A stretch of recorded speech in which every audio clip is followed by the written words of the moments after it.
And so I'll speak about Geshe-less programming specifically, but of course we have a book group, we have chanted meditations or pujas, we have morning gatherings on weekday mornings for meditation. So if you want to know about those things, you can check out our newsletter. So just in terms of Geshe-less programming, today we are beginning a new topic, and the new topic is this text of Stages of Meditation by Kamalaśīla.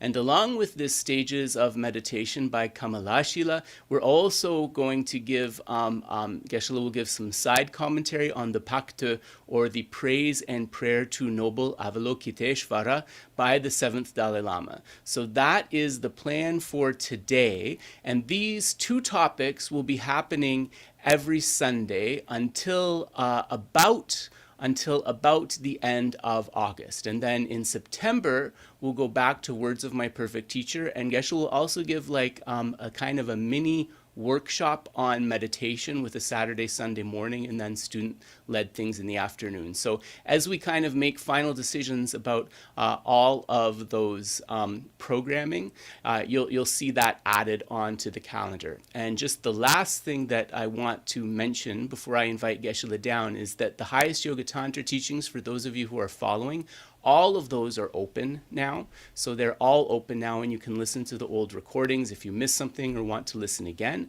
The next highest Yoga Tantra will be the second Saturday in August, and Geshe will begin a new series on the 5 deity chakra samvara practice of Gantapada.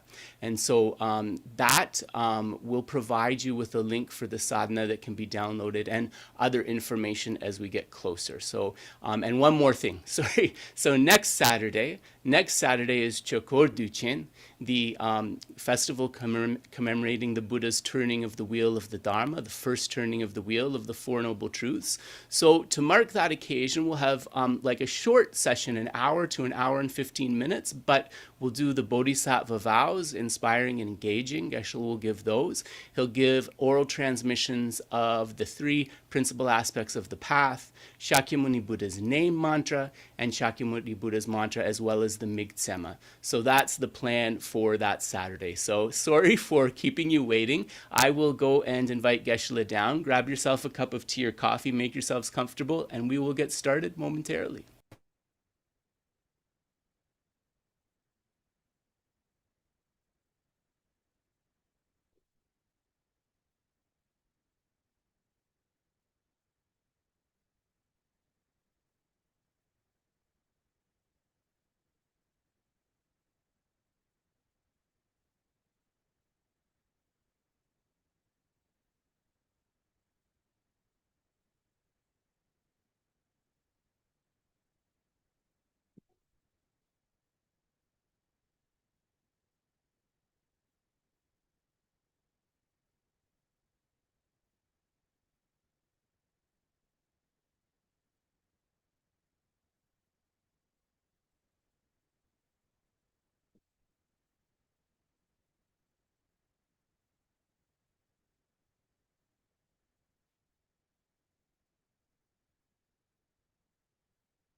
This way.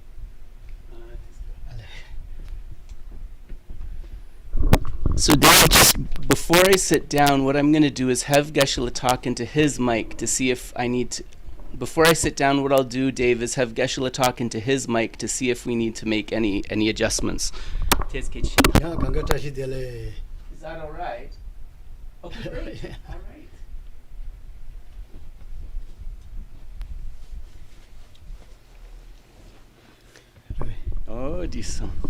So, welcome everybody. Thanks for bearing with us with the sound. It will make the experience better for everybody as we go. And I just have to make sure not to knock over these flowers behind me. We had a secret Santa. It was an anonymous flower donation this morning. So that was appreciated. Whoever sent that, thank you. Losogi.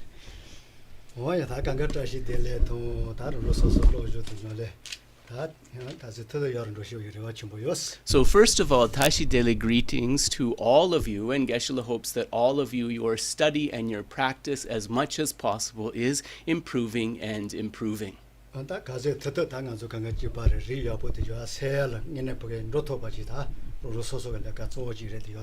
So our main task, as much as possible, is having the basis of this human rebirth, is really to activate the potential of, is really to improve our mind. This is the most important thing.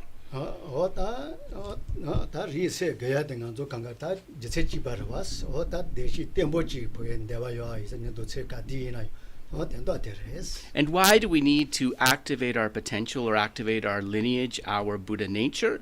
It's related to this basic wish that all of us share, and that basic wish is to have a stable, lasting happiness.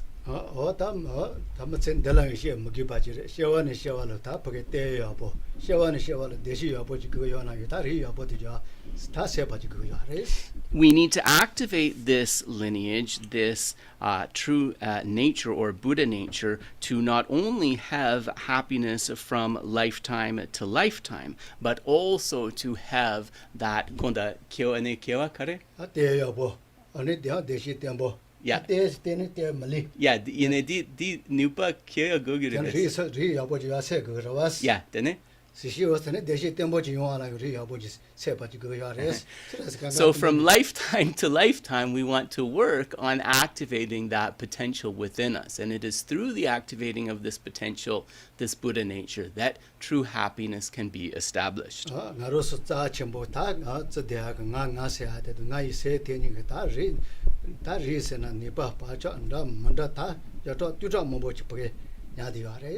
And so that we call the I, and connected with that we call the I or the self, that we call my mind, within the continuum of our mind, we can understand that there are numerous imprints, latencies, potentialities, and so forth.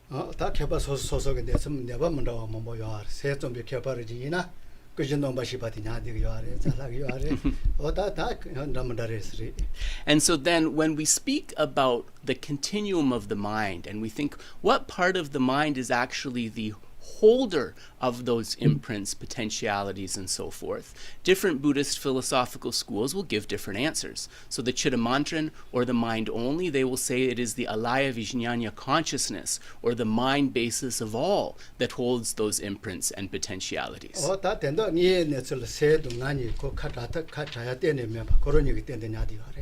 Agi. Ale. Sem sampala. Ale, dene? And that we call the self or the I, and that we call my mind, we can also understand that these are two things that are traveling together, right? That they cannot be separated.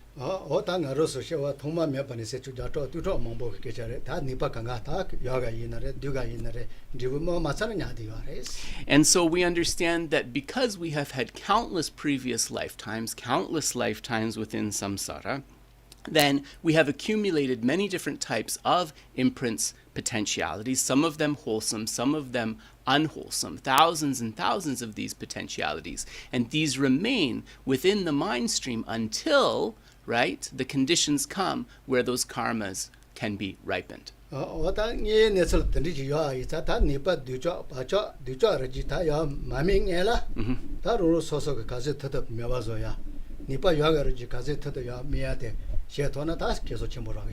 So if we practice as much as possible with an understanding of these potentialities, these imprints within our mind, and as much as possible we purify and clear away those that are unwholesome before they ripen, and as much as possible we recognize those that are wholesome and establish the conditions to ripen them, right? This is the way to proceed. 오다 던지지레도 서다 던지지 자다리 여보 타비리 존지 셈비리 송지그리 강가요 세야기 제다 당가들레가 조지기요 So our task here is to activate these potentialities, the potentiality for liberation, the potentiality for bodhicitta, the potentiality for enlightenment, the tathagata garbha, or Buddha nature, right? Practice is about activating those. 바디 더 dropping 안줄 깔아텔라 다 단단한조 때 여번 던지지 요비까텔라 대시 저 가르쳐 이나 용요비 디세지레 Chandrakirti says that while we have the basis of this human rebirth, we have the freedom to be able to establish all of the causes of our happiness and aims. 가도비 라마수이나요 단돌리 채와요 바지 지쇼 세네레 깔아 라자 사치 못들이 문디와스 Likewise, the great masters of the Buddha's word as instruction lineage, the Kadampa masters, they said, having achieved this human rebirth, be sure that your conduct is different from that of animals. 어다 자자 마치네 단다이나 인가 좀 미그 토야요 단돌리 뒤가요 다 메이테 아버지 출라노게 몸보요아레 If we look today, we see so many people, it's very clear, who have this basis of a human rebirth, but from the point of view of their conduct and its harmfulness, it is actually much more damaging than that of an animal. 오다 알렌트고 디와스 오다 던지지 자다 안조고 다 접어서 수바 몸보지 저그 요아레 센지예테 몸보지 다 보게 시와지 다 가서 터들레가 치거레스 So then, having understood all of this, what we want to do is, in as perfect a way as possible, accumulate those causes and bring forth those positive mental qualities. 다 터모이 세나만데 다 레라보고 다 보게 에 노도도 초와 뒤자된 안조를 강에 찍히지 이자 대지파 좀아서야라 다 레라보 And so in terms of a common preliminary, as we're trying to bring forth those positive causes, develop those qualities, we'll have difficult feelings that arise. We will have false projections or namtok that arise. And so one of the ways to sort of clear the mind, to calm the mind of all of those, is to direct our mindfulness awareness to the breath. 제테시바이나 변은 우 중카 마자네 다 템바 레레 우 레레 지네 노지간디 지용게요네 데스 레가 제비가라 칭게비가라 도모나고 노네 실레소 디네만 dom발은 로송 디네메 니갈은 로송 대와라와 다 디네마자 달라 라샤 디네마 고바산마 로소스 Nganzo Yeah. Nganzo company drogere bete. 자꾸바 바다만 도그러와 Ale 레야레소 Ale. Los tatare. 공반이 라샤 Yeah. 라샤니 대와니 니가니 덤바니 나고 바다 So Geshe is explaining that one of the ways the company drug yo marilunti. So 리리가 토지안 루차 되와라와 Ale tatare. 알레 버서 또 So Geshe is explaining that one of the ways to meditate on the breath, this is a good one because it keeps the mind relaxed, because it doesn't impose the pressure of counting the breath.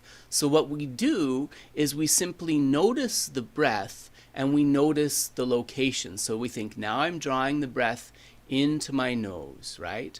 The breath and its energy, the prana, is going down my throat, into my lungs. The prana of the wind extends to my navel, to my feet. Then as I exhale from my feet to the navel, up the throat, out the nose, the wind, the breath exhales. So what we're going to do then is we are going to take 1 or 2 minutes to just observe the breath on the basis of its location and its traveling as we inhale and exhale.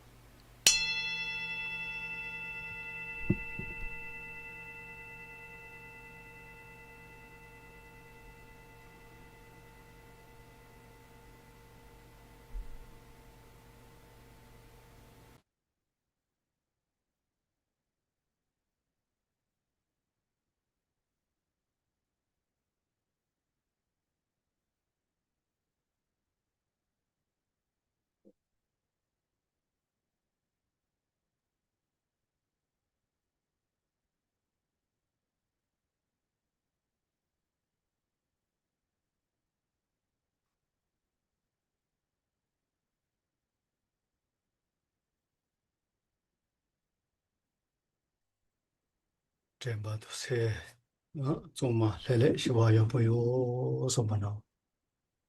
Through mindfulness, then, the breath and the mind become peaceful, even, subdued. Say, Rujige Sawa, Tandris, say the Rujikoro Ngode, Yawayo Mare, Luma, Magawayo Mare, Luma de Ruja, Tandisa Chimbochio, Sombachi. So then, as we relax the mind, we are able to touch its fundamental nature. We say that its fundamental nature is pure luminosity, but we also understand that the fundamental mind is neither wholesome nor unwholesome. It is a vast ground of equanimity.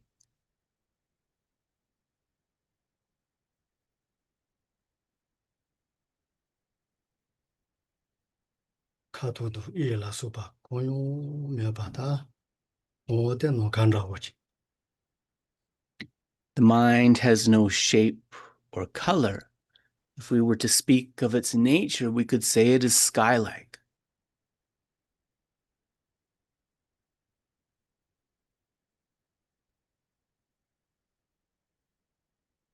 Yukarina Yokanga, Koropa, Korogini, Yokanga Tisha Toba, Ritoba, Tatandinesi Yatsamochi. The mind is powerful from the point of view of any object that we direct our attention to can dawn within the mind. Any object or phenomena can be cognized by the mind.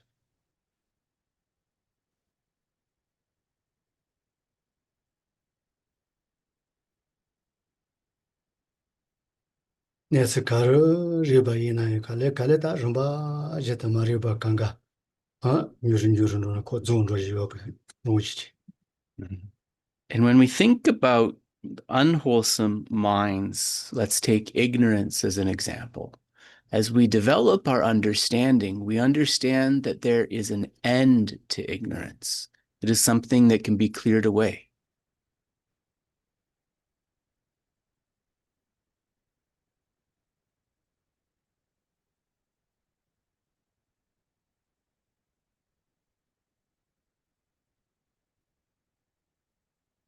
Zawa, Danza Mariba, Ane Kale Yurin Zondo Yachi.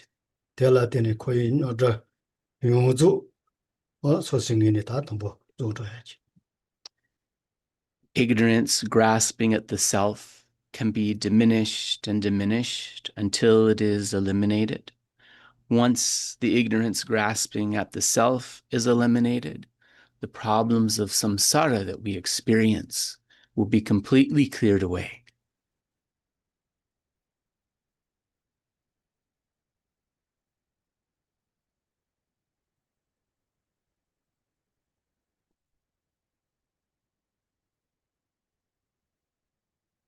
Shanju Sedon Deni Kale Tat and Jikinez Tumbani, Noleshena, Ane Kale Roye Yuzu, Ye Yuzu Lion, Nikato Tati with the Shikanga, Tetoyaga Nipa Rayachi.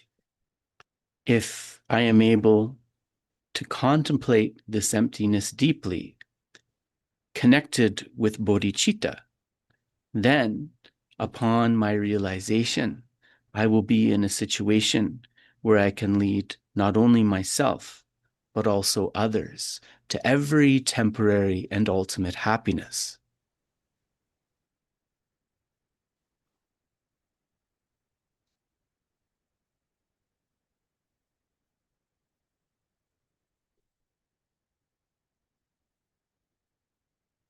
Tendi Senji Nipa Tatuya Mea Telata, so Azichi the Dago Teta Yumachi Shinjala, so. May the ultimate power of this mind in its final aspect, may I be able to bring this forth. In order to bring this forth, I will request the holy beings with single-pointed devotion for their blessings.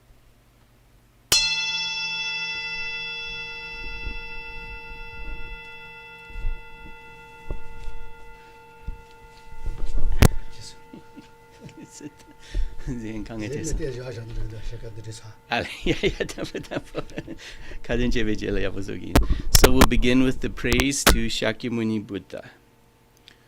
Tenpa chomden de jin je ba dra chomba yanda bar zo be sangye je ba dang shab su den ba de wa je.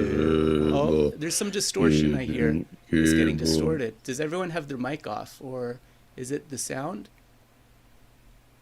I think somebody either has their mic off or our sound is mic on, or our sound is distorted.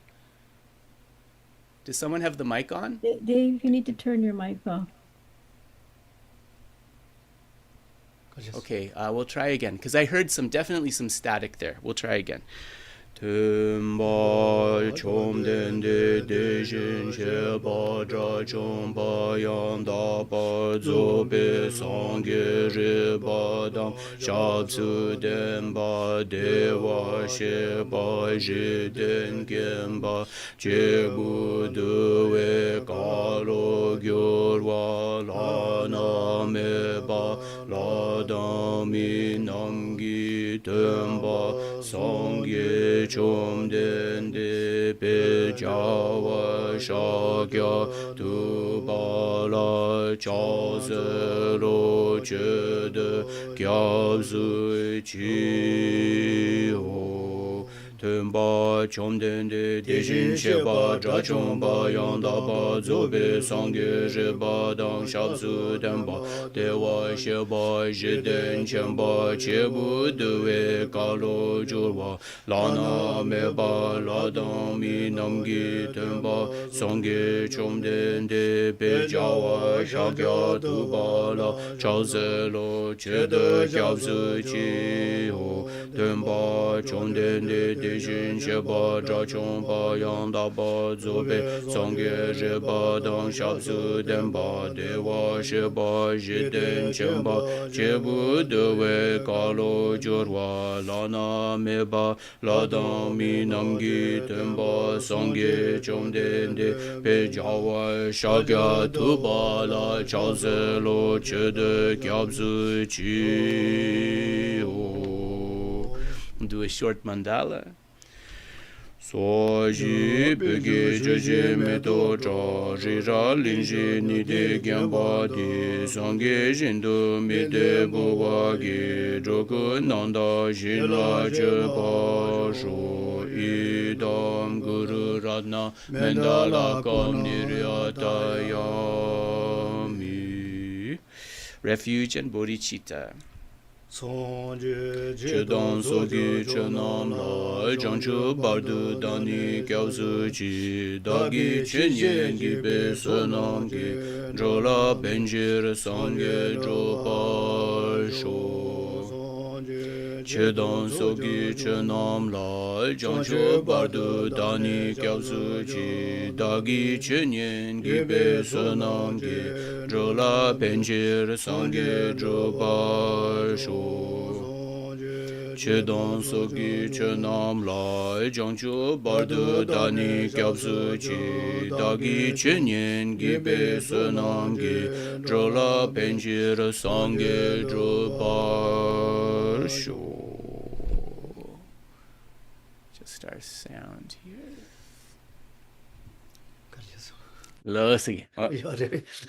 뭐야, 다 가지고 가서 더더로 소생이네 다 용인 주서 다 총아 대용 다 땜보여 보지서 그 알았어. So from our side as the practitioner, then of course it's very important to make sure that the wholesome activity is complete in the beginning, the middle, and in the end. 어다마도 나로서 친내와시기도 거기 다 땜보도 다네 대야 디세 리월 공바지고 돈이 더 사이자 리라보지요 말했어. And that is because 야, 친내와시기 주야로 와. Yeah. 다 대 디세 리월 고차와 이자. 야 디세 림볼 녀모 바 고차 Oh, nyumong ba 아 ale. 제 So mezo michi krede da wuchi. So chasona de so wuchi agro.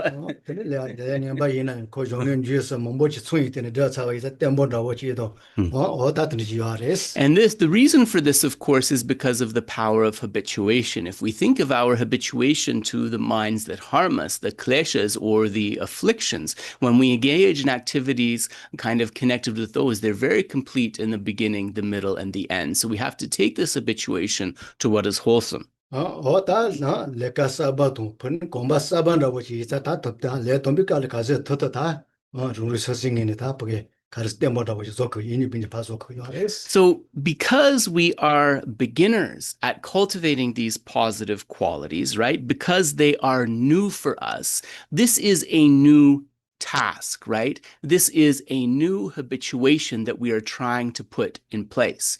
And for that reason, more than intensity, stability is the crucial factor for us as beginners. 어다 던디 콤바 첨부 다 가르스가 어주 땜보 치라자 먹이네 콜 릴라고 콤바 쳐서나 다 드네 릴라고 쳐도 그러와 And so then, after we have maintained that stability for a time, habituation will begin to kick in.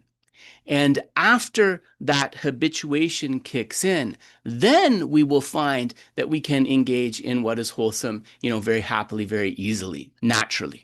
어빼나 간조 많이라고 보신 되게 얘네 다 많이 먹어 대사케치 얘네 코 가져서 봐 얘네 깔래지면 디와스 So, for example, if somebody is habituated to the Mani mantra, to reciting Om Mani Padme Hung, and they've done that for a very long time, the mantra is going to naturally flow from their lips without any sense of difficulty, right? It will seem very natural. 다된 누지지 다 세라요 다된 누지지 코로 고소나 깔래면 디다 세네 자세 좀 보셔라 가서 라지자 요바스 So then once, I like how I do this.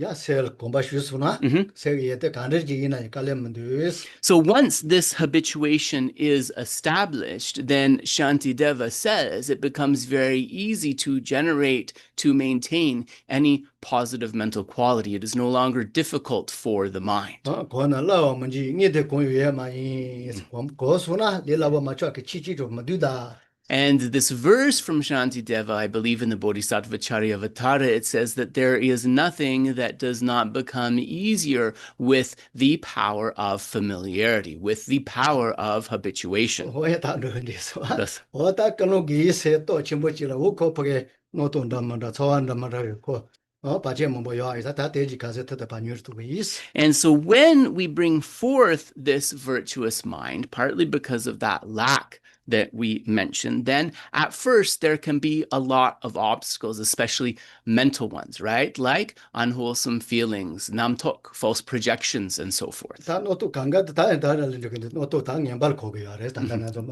Yeah. So actually this word namtok, it doesn't always have a negative context, right? It can be merely understood as conceptuality.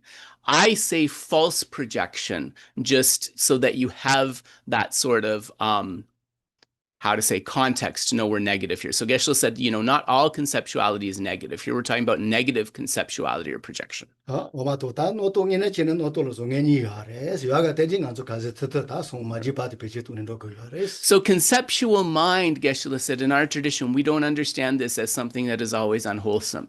We understand that to be incorrect because there are many conceptual minds that we need to cultivate, actually that we need to cultivate to their perfection in order to reach the state of Buddhahood, which we are seeking. 다 동반이 너를 가르이나요 다 동보 노도 야가르지 개탄 야 가디나 간주 베지 침보요 아래 And so, for example, with emptiness, specifically, right, we are going to have to bring forth a lot of conceptual thoughts and reasonings to be able to come to that understanding of emptiness. 단르게 왔어 다 대우더니 개바소 사소로 소소 당 간주 있지 바로 왔어 놀래시에 돌아 탐다오 뭐뭐레스 소소로 노도 처음에 초와르지 베도 꽉이 있으네 어수자네 과야지 아레스 So scholars outline, right, ways for us, different ways for us to cope with the false projections when they arise. One way is Geshe is saying how would I translate that? The hardcore way. Let's call it the hardcore way, which is I'm not going to let any distraction or unpleasant feeling arise. And we just really try to push those down. That's one way. And this is something, right, that is a way of cultivation and is something that will work for some people.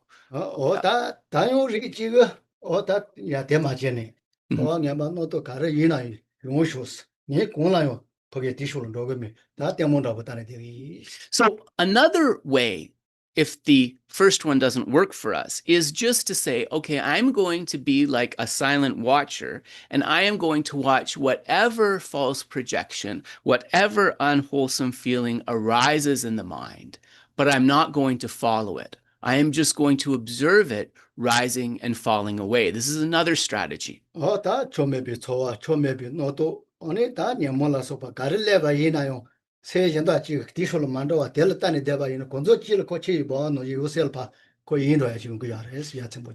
we say whatever feeling is arising, whatever conceptual mind is arising, even any klesha or affliction that is arising, I am just going to, in a detached way, watch and observe that. And due to impermanence, like bubbles floating on the surface of water, it will eventually dissolve.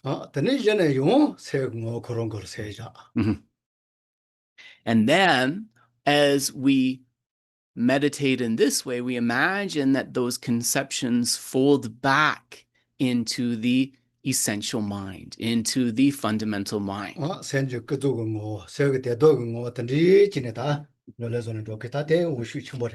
And so then following that, there are people who are going to contemplate the nature of the mind itself, the nature of the mind on the conventional level, and the nature of the mind on the ultimate level. So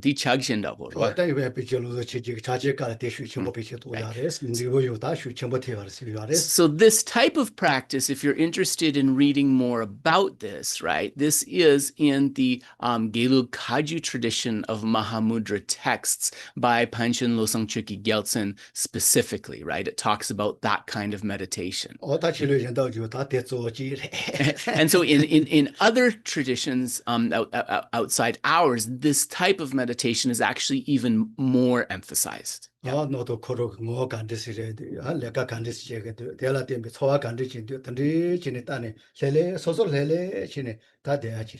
So it's just really observing, right? Like as this conceptual mind arises, what is the nature of that conceptual mind? What feelings does that conceptual mind generate? Just watching the mind from in the background. Yeah, so I will repeat. Yeah. Also, I'll repeat the name of that. It is, I believe in English, the translation is called The Kagyu Gelug Tradition of Mahamudra by Panchen Losang Chökyi Gyaltsen. Yeah. Yes. This.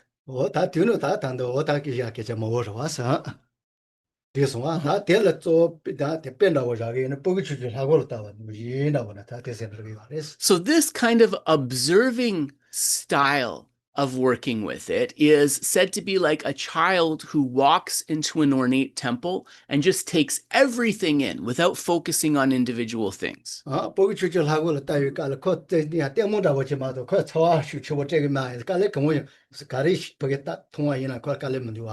So for a child, right, they don't have a lot of conceptions or hang-ups that we have as an adult. So they can just walk into the temple and just kind of appreciate it or observe it as a full image. Listen. So we are going to, so we're going to, connected with that, engage in another preliminary meditation.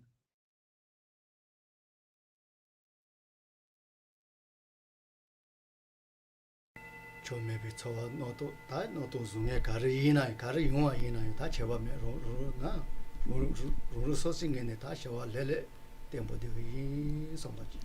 we develop this kind of determination at the beginning here that whatever arises to my mind, whatever a conceptual thought, false projection, feeling, and so forth, from my side, I'm not going to follow that.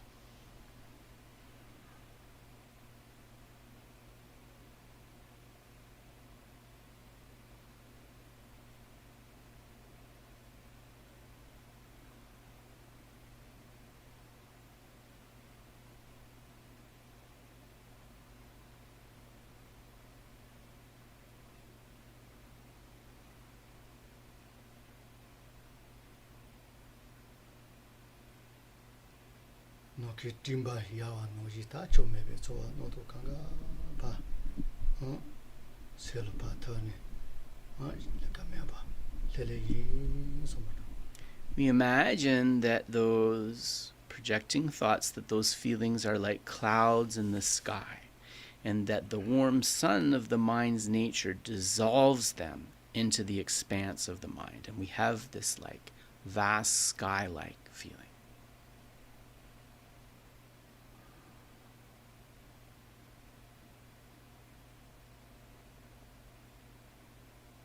Se koro no ka don da ja chembo ko yo ba o ta ka ri ina ta poge je to ya ro ja za chembo tni ji yo so. So we think that this mind, which is vast and unobstructed like the sky, due to its vastness and clarity, it can come to knowledge, it can come to know anything we want it to.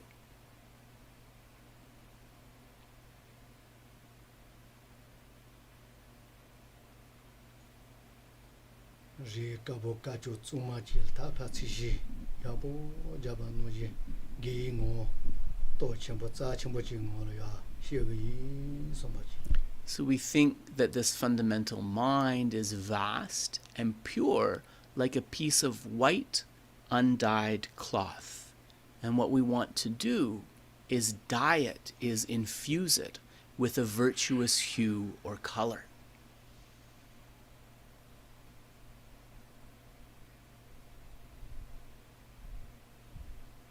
So so chen di ni za chembo zo wa no ji sen je se le yin na dian no ji da bu da to ba zhe to ba ji da ro yi so ba ji. So we'll do a simple exercise where we first recollect that feeling that we have for whoever in our life is the closest to us.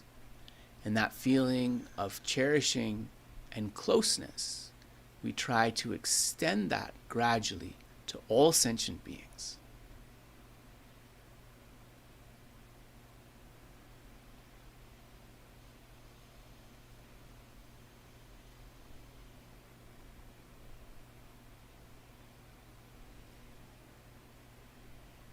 Je che mambo ge to ne sen je se len ze ge zu ba yin na ron le ga ri che ron ge nie za che shu o da ron ge sen je ye de za che shu kan ga shi xin zha wo da ji ba yi so ba ji. So as we cultivate that, we want to come to the point where any sentient being that we gaze upon, we see them as precious.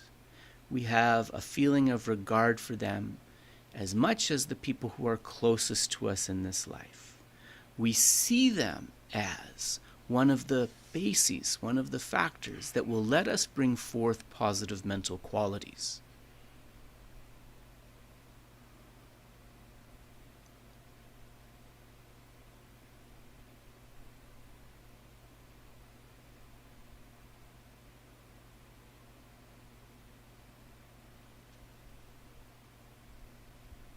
Yongzo dunga da ta na ya ga wa dunga da ta nga ro rong ge shi ge yi so be to ne da la so yi jin ta wo ji ka se.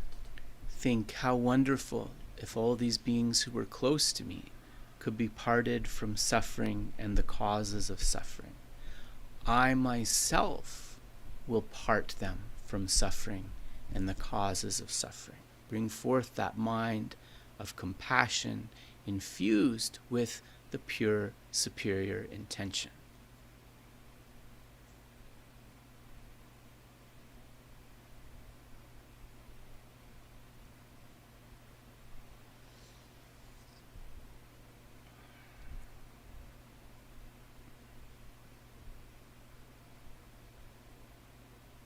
Tandi nesu yapo deya koka chatsongwa sudi, ta koka te chula matoni. Senje te da ge che ta nga se de ate. Ta sungji sal, na sungji chato ba ji sungge tone. Chochu se. On the basis of this human birth I have, on the basis of the qualities of this mind, definitely I can achieve the state of enlightenment. Therefore, for the sake of all sentient beings, may I actualize the supreme state of Buddhahood for their benefit. Bring forth bodhicitta.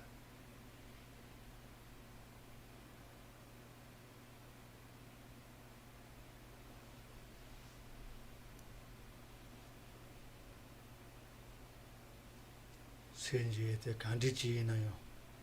Tabi ngol mandu. Demba tebi ngol me aisa tende do thogere sompi pova.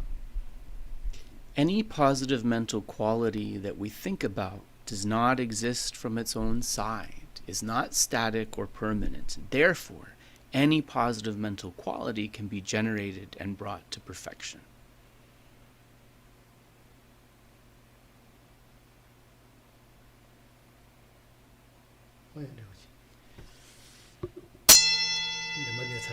Yeah, then said it. Oh yeah,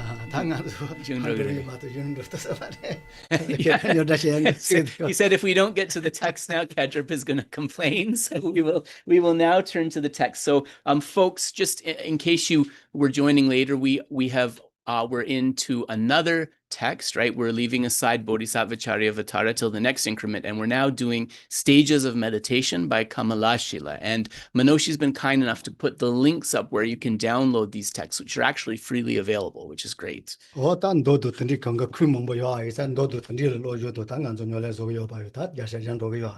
because actually there are so many kind of scriptural citations within this text, Stages of Meditation, as we go through this text, we can feel like we are studying the sutras of the Buddha himself, right? But Geshe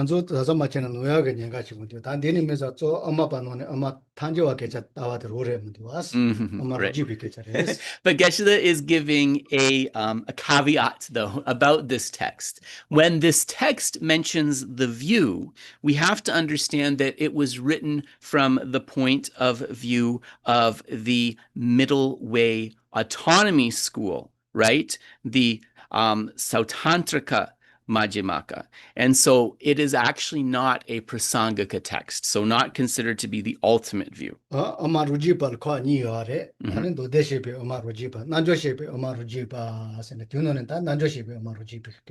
and sorry, I said it wrongly. Svatantrika Madhyamaka, that's the middle way autonomy school. And Geshe is explaining that within the middle way autonomy school, now because it's the first time, I'm going to say these really slowly. There are two sub-schools. The first one's really tricky. The first one is the Sautantrika Svatantrika Madhyamaka. And that is, I would call it the Sutra Middle Way Autonomy School.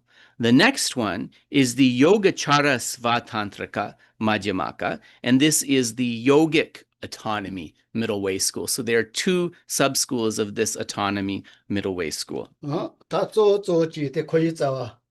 Maripa meba zoyala, hakosarawa chichi dame tawa te setsombe tawa tatuchi res. So one of these sub-schools thinks that in order to be able to clear away ignorance by realizing the nature of phenomenon, it posits a view that is similar to the Chittamantran or mind-only school.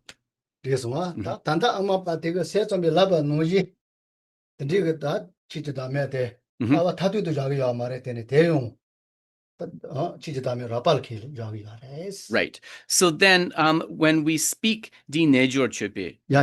so when we speak of this yogic autonomy middle way school, we understand that it takes on positions of the Chittamantran school. Gonda denesem kandes yangersundan yapokomasun. Yep. Right.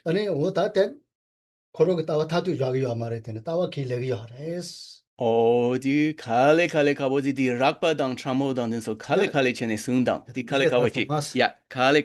제 좀비 그 따와 다투 셔야 돼. 시제 다음에 라빠를 자네라. 따와 야보지 저기 하네. 스탠다. So this yogic autonomy middle way school, in terms of the coarse level of selflessness of phenomena, not the subtle level, but the coarse level of the selflessness of phenomena, it considers the mind-only view to be very effective to cultivate that. So we'll come to more of a discussion about that. It's not in what we'll cover today, but this will come as we continue with the text.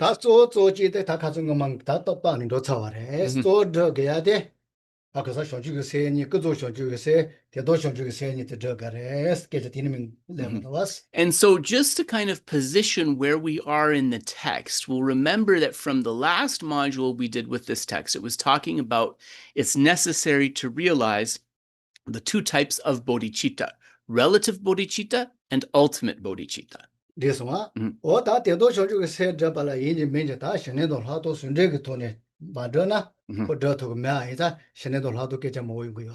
And then the text goes on to explain that in order to realize ultimate bodhicitta, we need a combination of śamatha and vipaśyanā, right? Calm abiding and special insight. And that in the absence of a union of calm abiding and special insight, we will not be able to bring forth ultimate bodhicitta.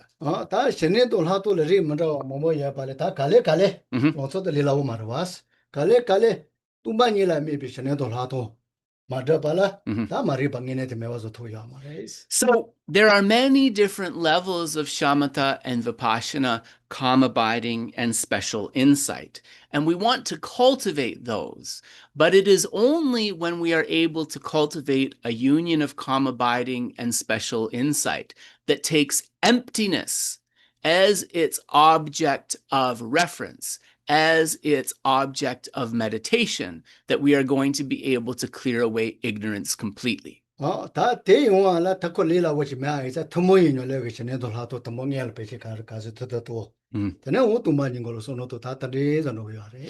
how we practice this is we do a common practice of calm abiding and special insight, right? Using I guess we could say more accessible objects. And as we develop it, eventually we'll be able to conjoin calm abiding and special insight with that meditation on emptiness.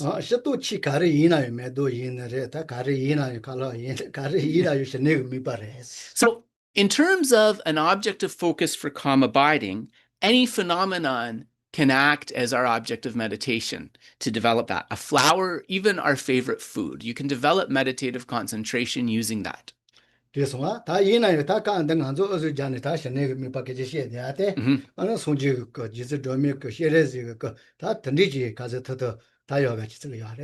But in our tradition, we emphasize that we want to practice that calm abiding using a virtuous object, preferably. So one of the ways that we can cultivate calm abiding is by meditating upon a mental image of a Buddha, such as Buddha Shakyamuni, Tara, Avalokiteshvara, and so forth. And this is because of the power of the object of an image of the Buddha, that in addition to calm abiding, as we use that as an object of meditation, we can come to many other benefits as well. So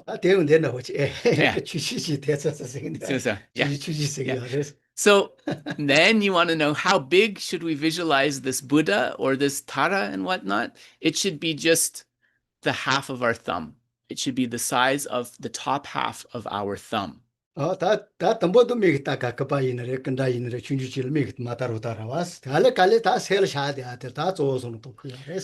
in the beginning, of course, we're going to have to rely on an external image to develop familiarity, like whether a statue or a picture of the particular Buddha. But eventually, what we want to do is we want to don the image of that Buddha within our mind, and that becomes the real meditative object of calm abiding. Yeah, so there's a lot of discussion about that as we come to the text.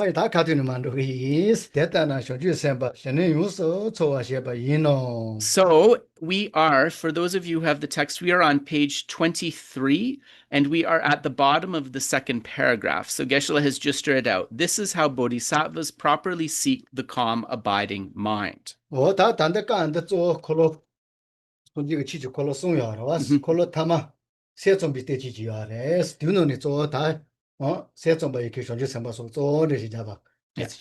So then, just to position this again, this explanation, we talk about, right, that there are the three turnings of the wheel of the Dharma.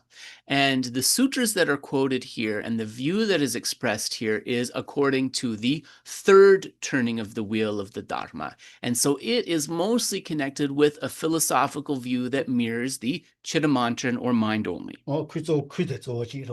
Yeah. And so kusana, it's sangegiku, right?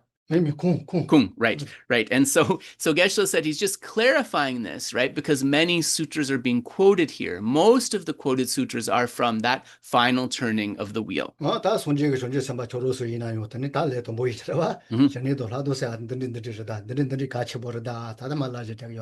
So what happens is the sutras here are the Buddhas and the Bodhisattvas discussing shamatha and vipaśyanā, saying, this is what shamatha and vipaśyanā are, and this is how shamatha and vipaśyanā should be cultivated.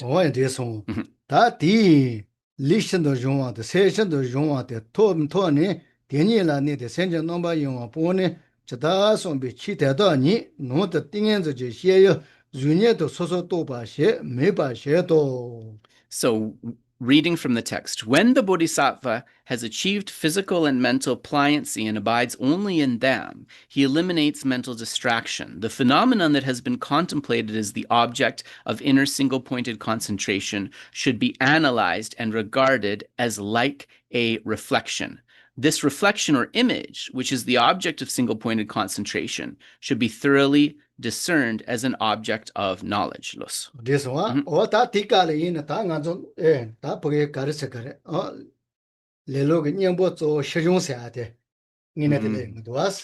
So here we say that pliancy, so it talks about physical and mental pliancy, but we can speak about pliancy generally is mentioned. Pliancy is very important because it is the most effective antidote to laziness in meditation. And laziness is very important to address because laziness is the main opposing factor to the joyous effort that we are trying to bring forth to maintain our practice.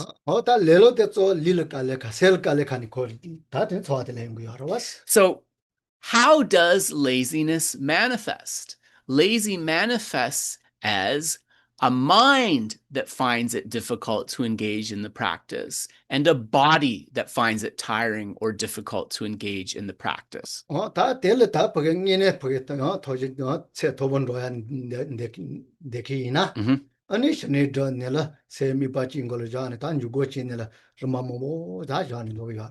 So for a high-level practitioner, right, what they're going to do is really work on achieving this calm abiding. And once that calm abiding is developed, they're going to engage in single-pointed placement meditation on their object of focus. Yeah. Yeah. And so then how this is developed or how this is explained is the 9 stages of abiding, the 9 stages of increasing capacity to remain focused on the object. So the 9 stages of abiding are really a description of improving states of mind, which are kind of designated as improving by the capacity of the mind to remain upon its object of focus, its object of meditation. 다 세템보 대라 바체시게 대라 바체가레스 네방가시가레스. And so the opposing factors to this, the obstacles that prevent calm abiding, are listed as 5 in number, and they are called the 5 faults. Nyepa nga. 어다 네방가 대파 메가줘야 되라. 어다 님보 제시가레스. And ironically, there are 5 faults, but when we speak about the antidotes to those faults, the antidotes are 8 in number. 그래서 어다 신행인의 다 버긴 대와요. 기신은 다 대인님의 손질 깔아 존재 선바스 깔아디와스. 디트네스 대인님의 셀로 주거레스. Rosenwood. So 시가서 배도 말레스. if one is a serious practitioner of calm abiding, one needs to understand that these 9 stages of abiding and the presentation with the 5 faults and the 8 antidotes is the advice of the Buddha himself and the Bodhisattvas. And we need to memorize these instructions so that we can meditate on calm abiding seriously, right? Without having to look back and check on the instructions. So if you're going to memorize something, this is very important to learn. 근데 때가로 라이어단 디쇼기 tunu요 아레스. Yeah. 또 티가레스. Right. So 얘네 롤 주가레스. 롤 주는 요요다. 간데 노진데 가레스. So Geshe said that, first we come to a knowledge of them, right? We read through what these are. Then we recite them again and again and again. And then finally, we come to a point where they are firmly within our mind, or they are memorized within our mind. So I think these will be familiar to most people, but maybe I can drop them onto my website or drop a link somewhere so that people who want to find these listed can find it.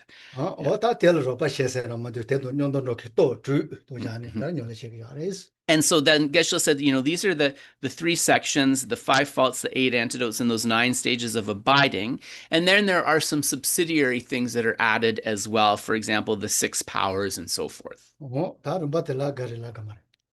Good and so Yeah, lamna digi do. Dene chöden rinpoche dig droga. I say. So Geshe said he's going to read the 9 stages of abiding, and these are melodious to listen to. Geshe said they're melodious to listen to because they describe, right, an ascendance, an improvement of the mind. So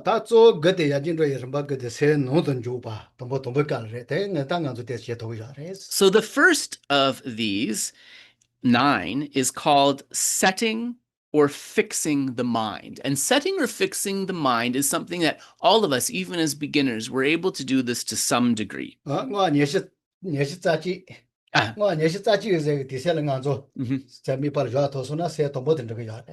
So, if you want to know whether you've really achieved the first of the 9, setting the mind, if you can recite a mantra 21 times without distraction, you've achieved the first abiding.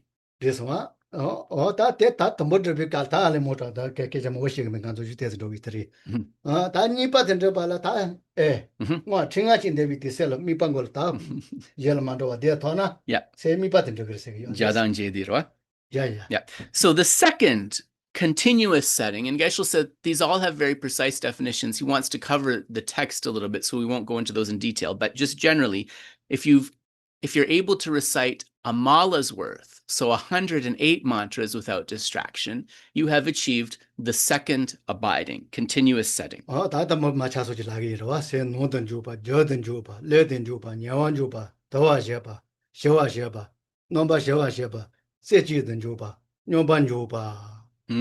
Geshe is just reading out all of the 9 from the beginning again, so I'll just read them out as well. Setting the mind, continuous setting, resetting, close setting, disciplining, pacifying, thorough pacifying, becoming single-pointed, and finally the 9th one is setting in equipoise. 리스마 오타 테세네 게테다 또 알서 오치 셀냐고 야레스. So these are the 9 stages of mental abidings, or the 9 mental abidings. 세네 돈비칼 노토 무른도 이뇨지 용기 야레스. And when we're doing the first one, practicing the first one, setting the mind, Geshe said we'll have an experience where it feels like our false projections, our conceptual minds are increasing. 다테도 고자키 강갈 파시 덤보칼 타세나 만들도 야레스 페나 롱가 선도치라. Yeah. 하고서라 선도. Tuksa intersection. 오다 오이. Yeah.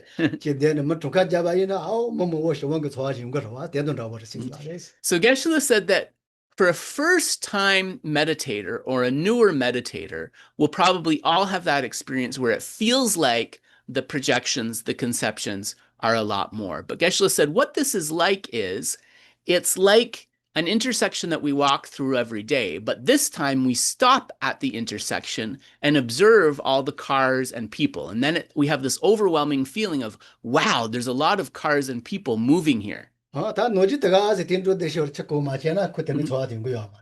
If you just are kind of like going through the intersection on your way to work and don't pay any particular attention, then, you're not going to notice all of the foot traffic or all of the vehicle traffic, right? You won't notice that. 세네니 빠데 다코 디세리 뭐 어제 다 대토야 이자. 너도 미스미 뇨진 그래서 Yeah. But when you stop and observe, it might seem busier because it's the first time that you've taken the time to watch it. And so this is the experience that we have when we first start to still the mind through this first of the 9 abidings, setting the mind. 왜 다 알는 저기 좋아? Listen. 안 저기 좋아? Yep, 이중적이로. 왜 다 실용 다조 알레 실용대 지지는 가서 노스탄게데. 다 실용대라 리실용도 세 실용이래스. Yeah. So then when we speak about this pliancy, Geshe said we mentioned, there are 2 types of pliancy, mental pliancy and physical pliancy. 다 리실용세는 리개월 가지 대바 이나 깔레메비 차실레 리실도 용화서 야레스. So how do we know when physical pliancy has been achieved? 루기 셰장, right? Physical pliancy has been achieved when we are able to remain engaged with a virtuous object without a feeling of tiredness or difficulty. 대용화라 노그 루프게 종화전에 용그 야이자. 아니 대 녀라 세 실용도 뭐 녀를 토그 야레스. But in order to be able to achieve physical pliancy, mental pliancy actually has to be developed first. 다세 고자네라 세 포게 가로 템보 차비가라 세 돌리도 저와 첨보 있다 다 류만라와 지게 돈에더니 리르 차네라 리시로 된 거야레스. So why is this the case? Well, because we know that the mind and the subtle wind or the prana, that these travel together. So as we are able to meditate with increasing focus and experience that mental pliancy, then together with that mind, the winds become refined, and we then have a feeling of physical pliancy. 다 리시로 때다 토사소나 다 갈레 리시로 때라 템베다 포게 요아르도소나 Yep. 리시로 대화될 엠고야레스. 넘바스바 Rinpa Sumpa, Lugi Shejang Dewa Yongires. Lugi Shejang Top, Dene Lugi Shejang Dewa. So once that physical pliancy becomes, I don't know, let's say refined and stabilized, we come to the next level, which is the bliss of physical pliancy.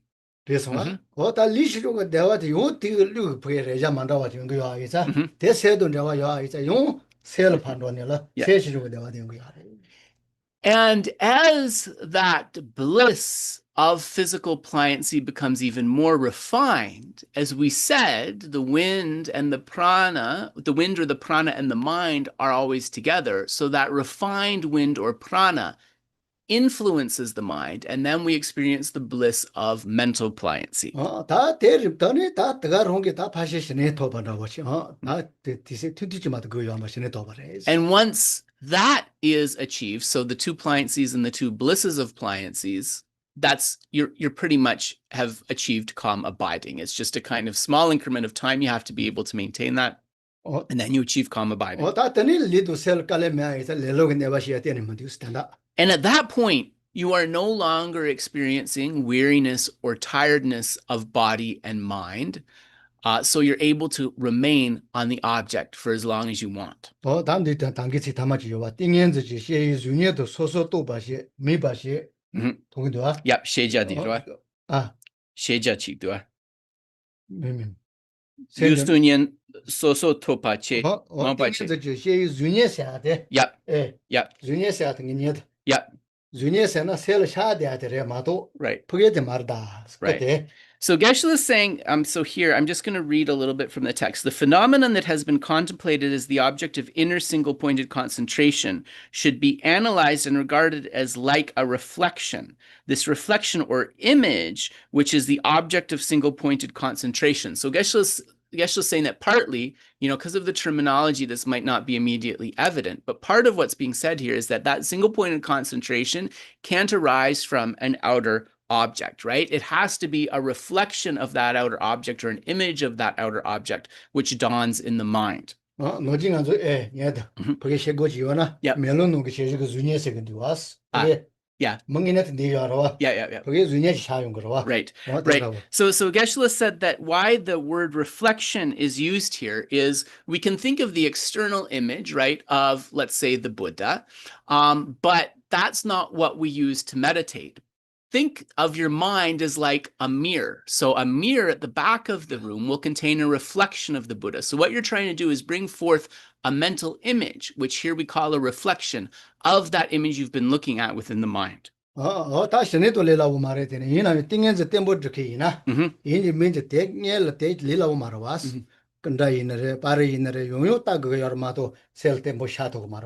So, calm abiding, obviously quite a high realization, but even leading up to that, even to be able to, develop the preceding levels of single-pointed concentration. And as a practitioner, we're going to have to open our eyes sometimes and gaze at the statue or gaze at the picture of the Buddha again to be able to refresh it within the mind.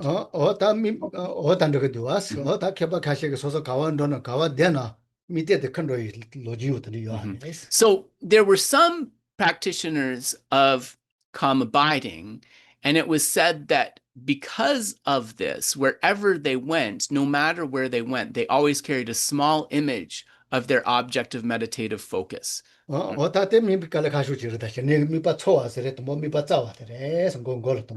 So the first actually part of this calm abiding meditation, if we're using this type of object, is we have to actually discern the object. And here, what it means when we say discern the object is we have to bring forth that image of the object within our mind.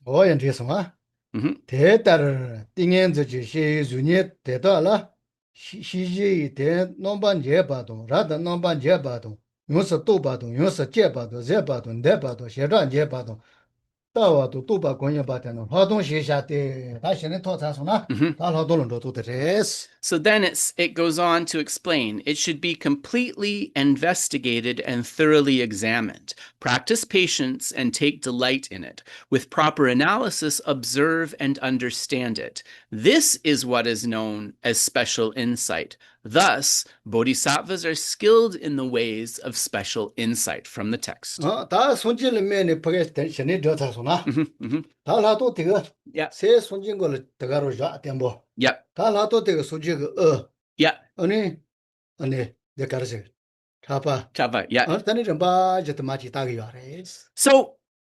let's use an easy example to explain the flow that the text is describing here. So if we are using the image of a Buddha as our object of focus, then we achieve calm abiding and we're able to hold that mental image without any difficulty.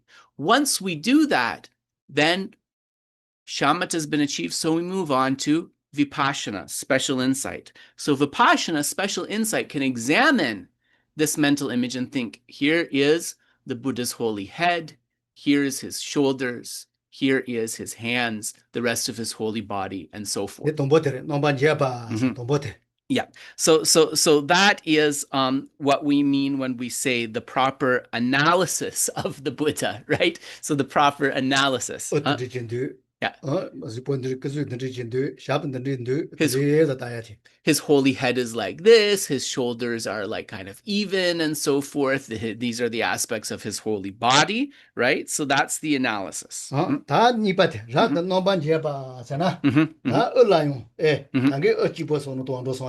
Yeah.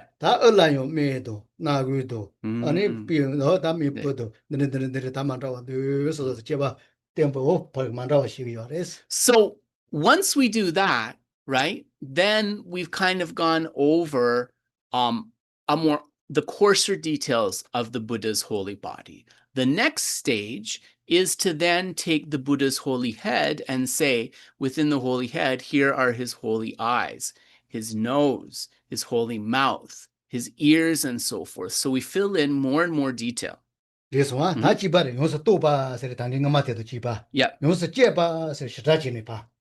Yeah, right. So we first go through the body in sort of a general way, and then we look at the specifics of all of the holy body.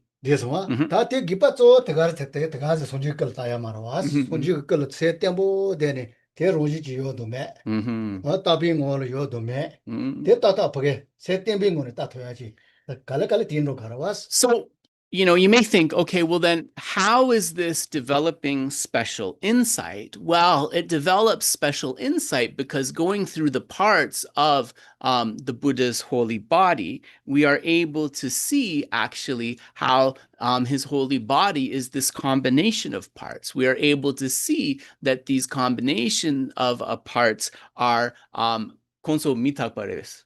Right.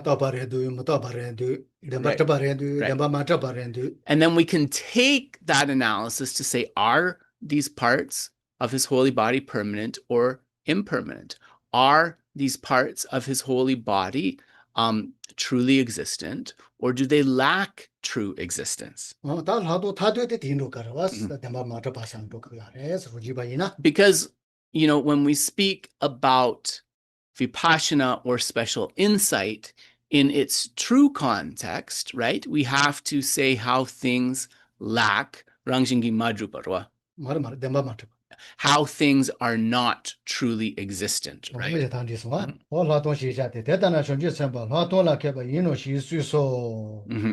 Loso.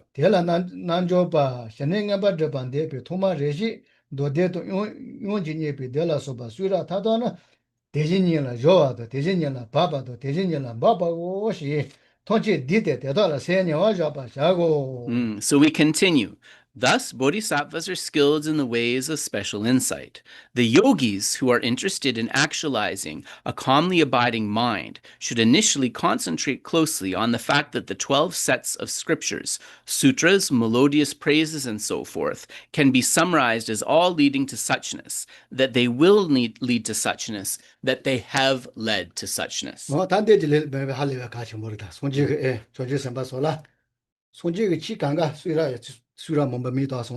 Yeah. Yeah. Dejinila jowa. Yeah. Yeah. Dejinila jowa tomason. Dejinila jowa. Dejinila baba. Dejinila baba. How to? 통문제. 팅금만 더버려도. 팅금 지연다 들었지. 네. 알래.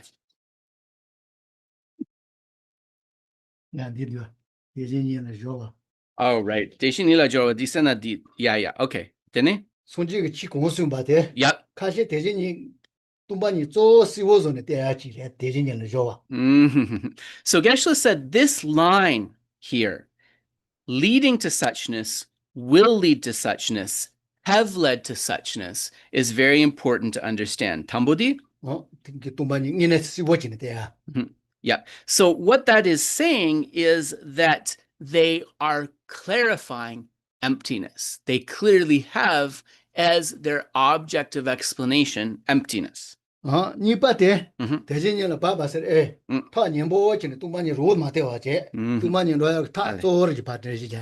So leading to suchness is where suchness or emptiness is explicitly explained. Will lead to suchness is these are other teachings where emptiness might not be the focus, but they are drawing us closer to being able to understand emptiness. 야 tumba니 tawa rapa mo yo na was Mhm. deji deji Right. So you could understand this is like the coarser aspects of emptiness or conventional teachings that are leading in the direction of emptiness. 대전년은 바바 사 선바테 Mhm. 데리 조 데스 파 리가 Yeah, 시도 tum바니 미요 발라 right. 하고서라 마타 바도 다 두용아와도 던데 자가 팅도야 Have led to suchness, we can think that these are topics which maybe don't mention suchness or emptiness explicitly, but they bring our mind to a preparation to understand suchness. So for one example of these could be impermanence. 그래서 와 Yes. 고다 되는 양 현지 전문의 요방의 열랑도도 도지는 트위시라 대한도 수사 대도 지바레스 오시라 tum바 타마타마 더 미조 데레 So this kind of echoes a line from the Bodhisattva Charyavatara, where the son of the conqueror Shantideva says that all of the teachings of the Buddha were spoken for realizing the view, or were spoken for bringing forth wisdom. 단디서 다 넘바 찌드나 내지 연다지 도송아 Yep. Nambachitana. Yep. 넘바 찌죠 지 치통제 디바지바 빈볼라 소바 내라 세녀 저바 샤고 넘바 찌 그래 연디스 So we go now to the top of page 24. One way of doing this meditation is to set the mind closely on the mental and physical aggregates as an object that includes all phenomena. Another way is to place the mind on an image of the Buddha. 요 넘바 찌드나 지다 통화도 지다 티비 손지지 그즈라 세자바 샤데 다콩 파파 띵엔자 자볼레 제게다 센제 카도 따위 끌리지 이땡게 못 끊는 지바데 미바데라 공개 센주바 전주 센바 된 여자 지샤 시순바 따보고 So, as we continue, the king of excuse me. Excuse me.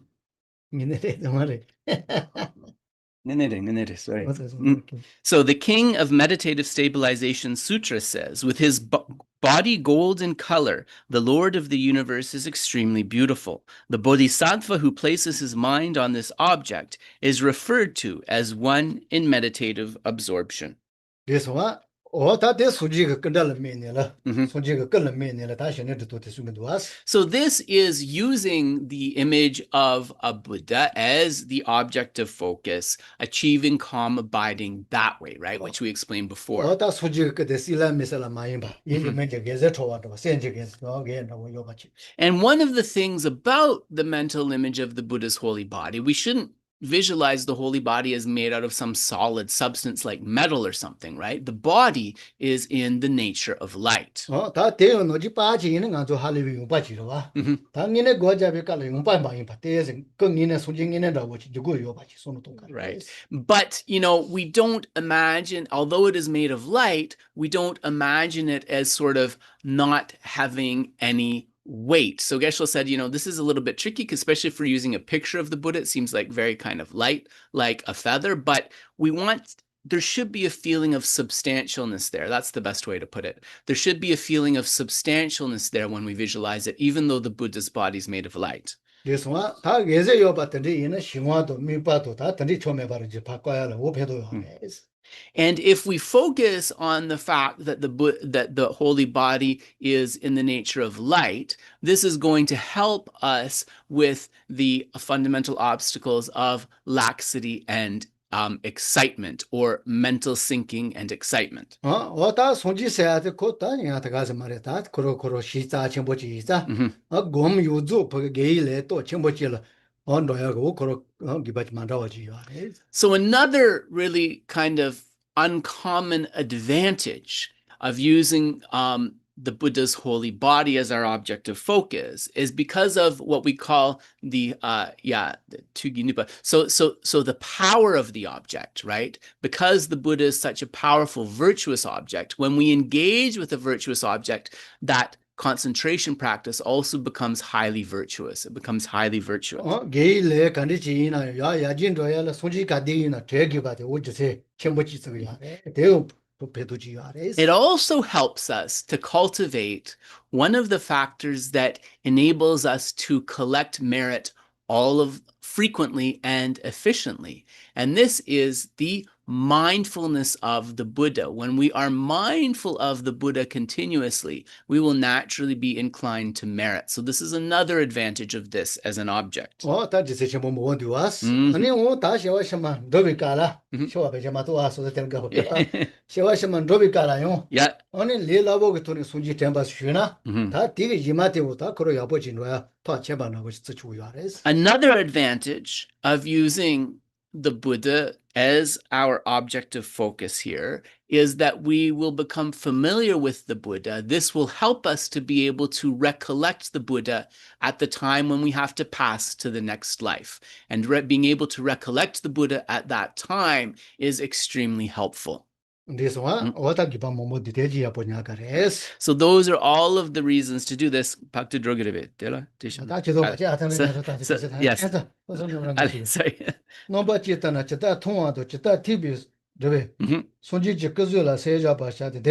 Yeah, Kungro-sasun.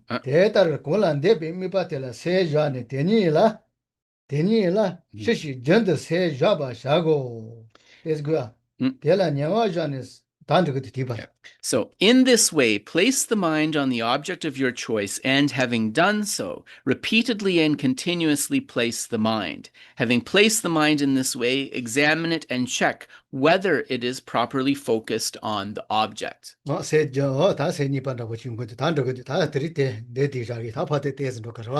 said this paragraph is explaining a little bit the transition between the first and second abidings. And we are now going to, so let me just mark where we have stopped.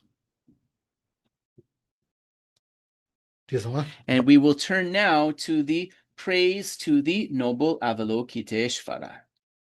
The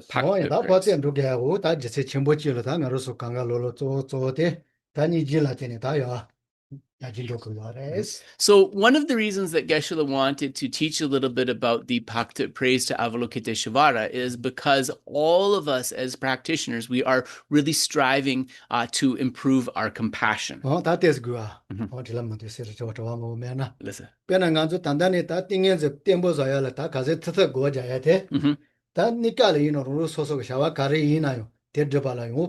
So Geshe said that one more thing. He wanted to, before we go on to this, he wanted to talk about one more benefit of developing single-pointed concentration. And that is that as our concentration improves, our capacity and focus in our daily activities is going to improve as well.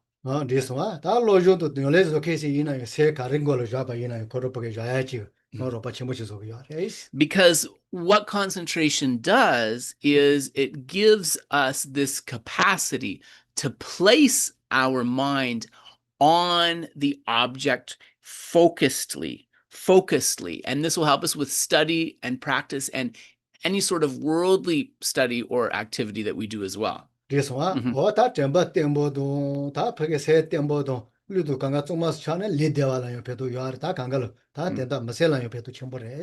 our memory and our mindfulness improve, right, what we will also experience is that the body and mind become more relaxed and focused. So we experience improved physical and mental health as well. So turning to praise and prayer to noble Avalokiteshvara. So I am using the FPMT translation by Gavin Kilty, and Manoshi has put up a link where you can find this if you'd like it.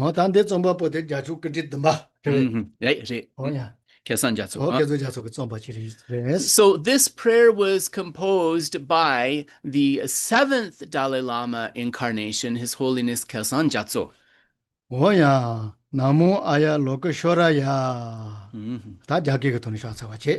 And so it begins with an expression of homage in Sanskrit.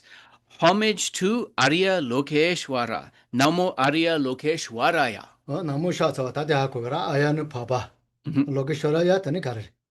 Jite wushu rebe. Yeah, daboji. Yeah. Ani ya shiba la rwa. Yeah. So then Geshe is just explaining that Namo means homage.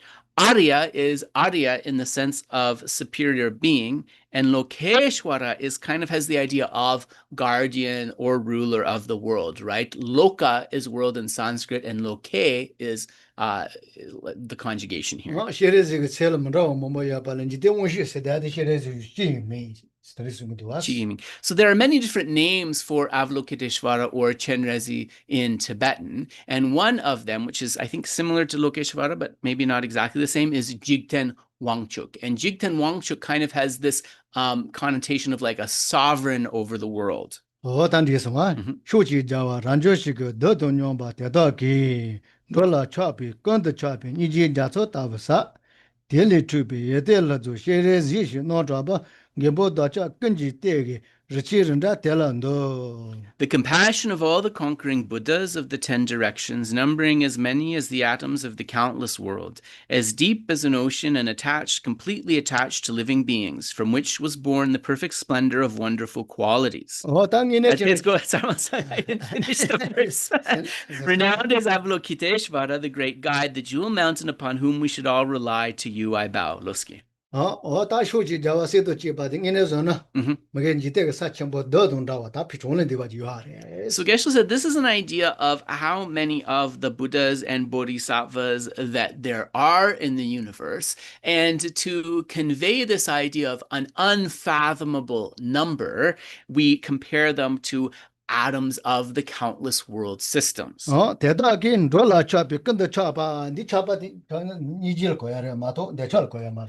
when we say as deep as an ocean and attached, completely attached, we aren't speaking of attached in the worldly sense, how we usually speak of it. Here, this attachment means this regard of compassion, this compassion. Yeah, so you can think of this idea of kind of like mercy or regard for sentient beings, and this idea of compassion for sentient beings. Yeah, Papa Tome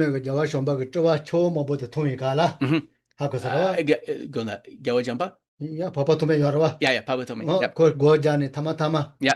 Jawa Shomba Choba, Cho Mabuchi, Ombayokechi. Right. They told me, and then when you did show us a So many of you know the story of a Sangha, right, who cultivated hoping to get a vision of Maitreya, and he wasn't able to for a very long time, and then finally Maitreya appeared to him. It was said that Maitreya appeared to him when he was able to bring forth this compassion, which is like a complete attachment to all sentient beings. Papa Tomer Cheva Jibikala. Yeah.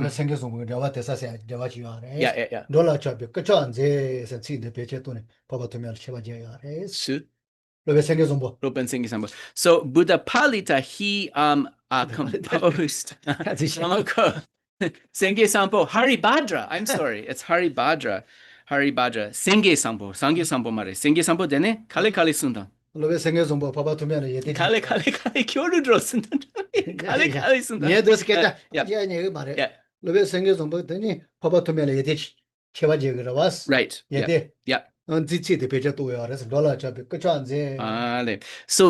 actually, Geshe, so what Geshe is saying is that this verse, which is appearing in this prayer, as deep as the ocean and completely attached to living beings, this was a prayer that was written to a Sangha after a Sangha had had this realization by Haribhadra, I believe. Senge Sampo Haribhadra. Papa Tume Yina, Tandri Tsewa Tropo Mandrawa Chilebicala, Tani Pacho Yasenila, Jawashamba. Yes, so when this kind of complete attachment and regard for living beings arose within his mind, it was at that moment that a Sangha could perceive the Buddha Maitreya.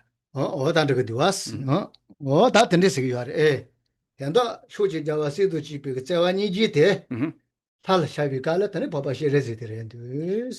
it says, renowned as Avalokiteshvara. So we can understand from the flow of the verse that what we're speaking about first is this attitude of perfect compassion. And this attitude of perfect compassion can be renowned in its embodied form as Avalokiteshvara.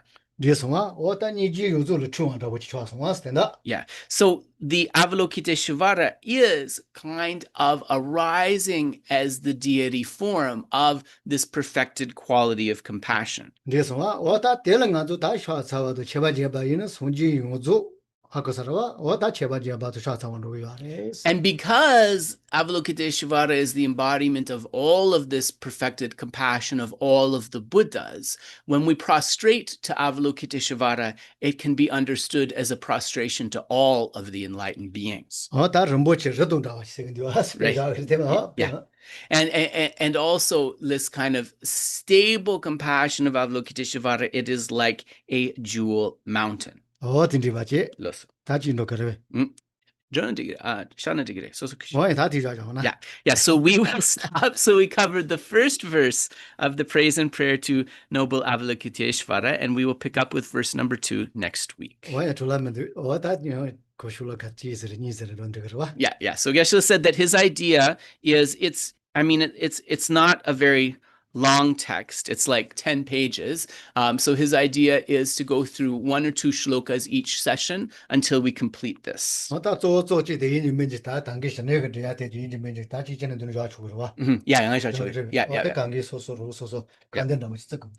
Geshe said that his request to all of you who are attending today, learn the stages, the faults, and the antidotes of the calm abiding practice. So Geshe said, if he's actually saying memorize, I don't want to stress you guys out, so I'm saying learn the 9 stages of abiding, the faults, and the antidotes. And Geshe said, how you do this is you're just going to take time every day, if you have it, to read through all of them.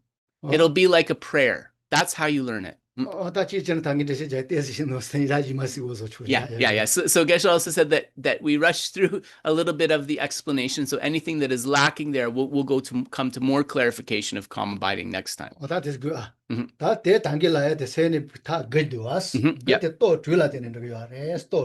Right. True. Right. And so these 9 stages of abiding, right? These 9 stages of abiding, these are also connected to the 6 powers. Okay. Top true kare. Tibetop. And so these 6 powers reinforce the 9 stages of abiding.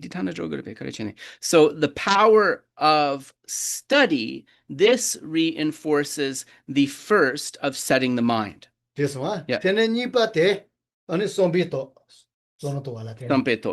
So the second of the 9 abidings, continuous setting, this is reinforced by the second power, which is the power of contemplation. So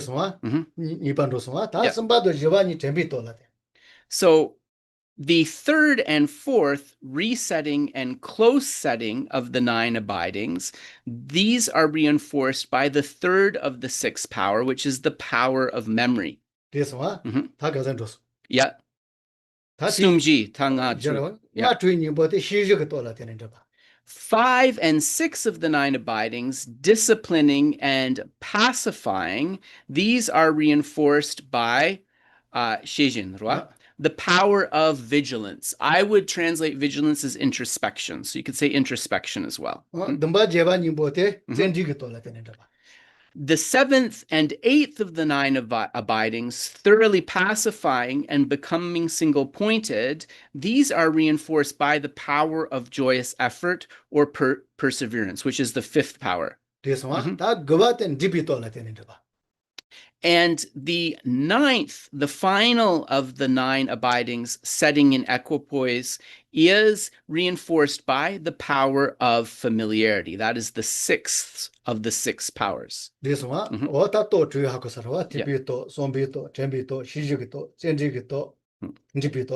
So these 6 powers are the power of study, contemplation, memory, introspection, joyous effort, and familiarity. 오 다된 로토지래. Right. Yeah. So that those are important to know as well. So what I'll do is I will drop all of those onto my website, and I don't know, maybe Minoshi can put those on the website. Anyways, we will get this information to you if you're interested. And Geshe said, as we go through the text, we're going to be discussing in depth the 5 faults and their 8 antidotes. So we'll come to a further understanding of those. Thank you very much. Let us dedicate the merits. As always, if you need to get on with your day, please do. If you'd like to stay for questions after the dedication, you are most welcome.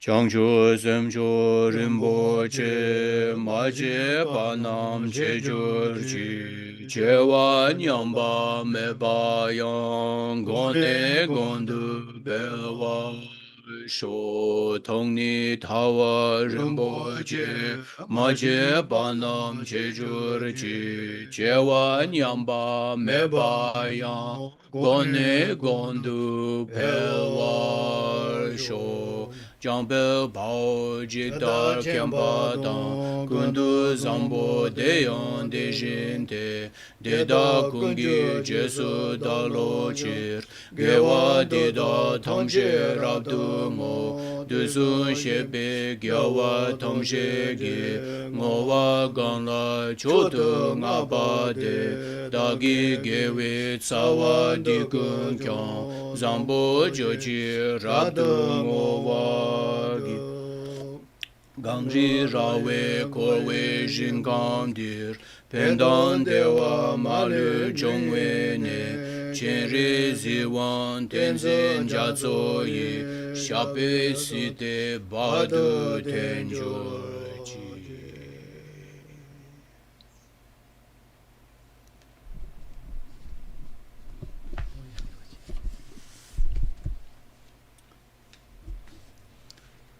All right, so we welcome questions if you have any.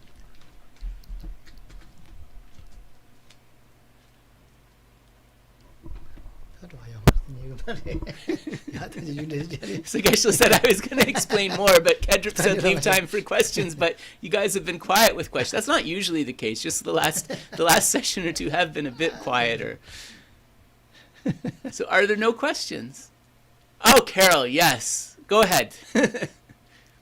Okay, top of page 24. Yep. It says, one way of doing this meditation is to set the mind closely on the mental and physical aggregates as an object that includes all phenomena. Could you explain that? Yeah. Then gomrim barpa. Thank you. Yes, thank you, Carol. Yep, I got your question. Nganso gomrim barpa nanglola roa. Nganso di sem danglu gi pungbo nga gomjabna che thamshe gomjabya yores di khandes chikres di cheshe jaro chesa 다들 전에 규제를 또 먹어라. 말에 다들 전에 그야요. 와서 핀보 가서나 시토지 계제요 말에. 너지 강가. 못봐 강가 되는 거요. 레스. 못봐 강가. Oh, so Geshe said that he would be a little bit more precise than what the language of the text reflects, which is that the 5 skandhas or aggregates are all impermanent phenomena, that they encompass all impermanent phenomena. Yeah. So remember the 4 Dharma seals where it says all compounded phenomena are impermanent, right? So these can all be included within the 5 aggregates. So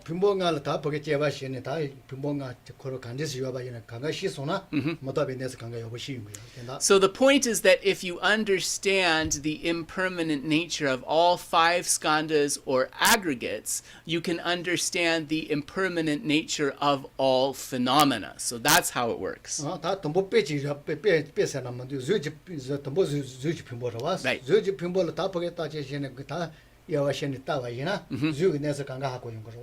Right.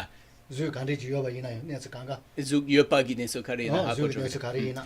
another way to look at it, Geshe said, is let's think of the skandhas or aggregates individually. So the first aggregate is the aggregate of form, right? So if you are able to reach an understanding of the aggregate of form, you will be able to understand the form aspect of all phenomena. So this is another way of understanding this. This one, only thought so, that much alpicity, ta coach jedo, Zalavaina. Yep, yep. Then she don't have yes. Didn't so Karinang la Chuje, don't you need so? Pumbunga Kawajogire. That teaches so much as called Madara. Right. Ale, Losa. Pumbunga Hako, Madabakanga Hakosoa. Right. Ta coach Hakosona. Yep. Then she uso Hako. So Geshe said that when you understand the 5 aggregates through contemplation, you can say that you understand all impermanent phenomena. When you understand all of the 18 cognitive sources or constituents, if you are able to realize all of those 18, then we can say you truly understand all phenomena. It doesn't need the qualifier of impermanent. Yeah. So Geshe said that, there's 2 ways of listing this. So we have the 18 cognitive sources or constituents, and then we have a list of 12 sources or sense spheres. They're kind of different focuses, different, is that even a word? Is it foci? Anyways, different focuses, different ways, but they are kind of pointing at the same thing. And once those are realized, all phenomena are realized. Yeah. So Geshe said we'll come to a discussion of these 18 and these 12s in the upcoming sessions.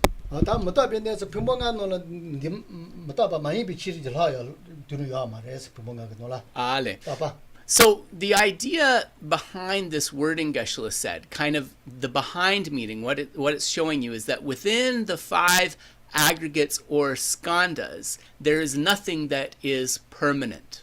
It is only impermanent. But so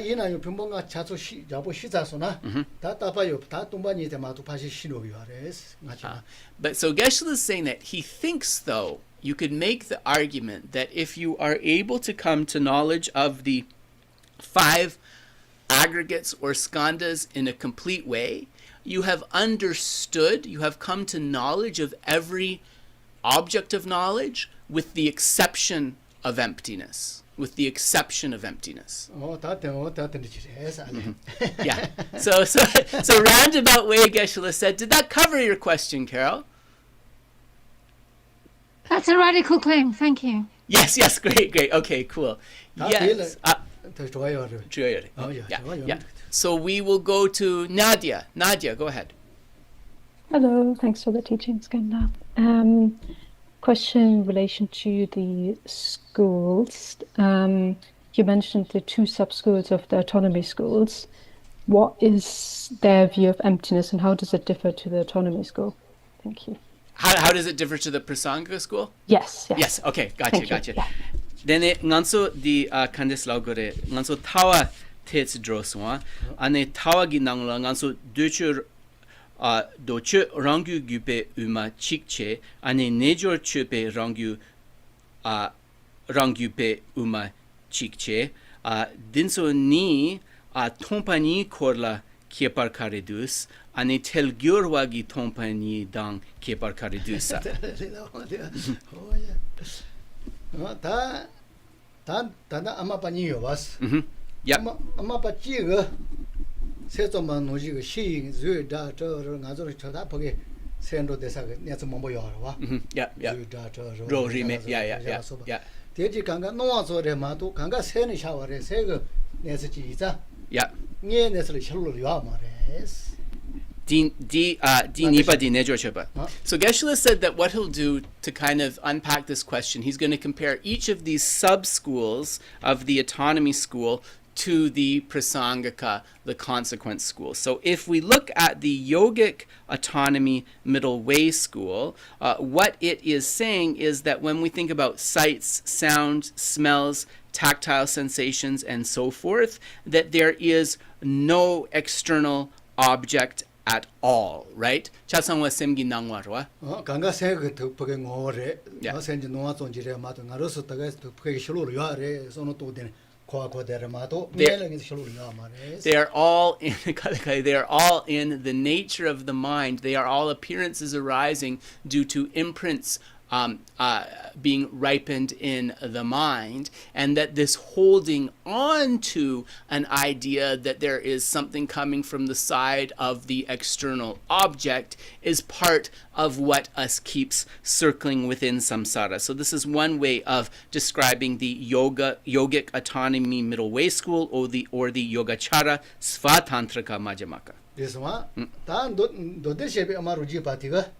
del dushu teres shirolo yares no shibu kanga shibu no azo mare shirolo de noji do de laba noji yares. So what the Sutra Middle Way Autonomy School, or the Sautantrika Svatantrika Madhyamaka, is saying is that actually you don't have to negate these external phenomena, because like the Sautantrika school, like the Sutra school, actually there are external phenomena. There's no need to negate them. Yes, one. Loso. That day Nikega Chato do Yapojilagi Yaretina, Koro Yakarina, Sekarina, Roji Mess at Tandalato Yamares. So these are both kind of higher philosophical understandings, especially when we understand them thoroughly. But there's a problem from the Prasangika, from the consequence school's point of view. Gonda Yulkarina. It's that through these streams of philosophy, we can't say that there is nothing that is inherently existent or nothing that lacks inherent existence. Karin sen na chik chilagi yul tesyore chik semla tesyore. Because the Sautantrikas are holding on to this element that there's like something there that you can point to externally, and the Chittamantrins, the mind only, which is, elements of which the Yogic Autonomy School is teaching, is that there's something within the mind that you can point to, that exists. Loso. You carry in a loy pash, Jasangacho, Korong Yabaji, Tandakani, Tanda Sel Teladimares. Doche Rangjupe Umada Ale. Mabanindua. Doche Rangjupe Umada. Umapanis conso dene conso mapazoni drogi standami nanyotamatu yagichedi lagias. Dodeshe Amaruji Panindua. Yep. Amaruji Paniki Layati. Right. Jasangacho Loizore. Yeah. Jasangacho Koronginiare, Tanda Consotes. So Geshe would say that in a capsule, if he had to express it kind of in a capsule, the difference between these two autonomy schools of the middle way and the consequence or prasangika school of the middle way, it would be that here in these two there's room for 50% coming from the side of the object, 50% coming from the side of the subject. This one, that they Jasanga Pugin Rungin Chabat Hadi, that they Jana, Teneon. And because they are holding that there is, something that can be pointed to from the side of the object, even a little bit at all, for this reason, according to Prasangika, it's a problem being able to, because if you do that, you can't really posit the emptiness of inherent existence completely. So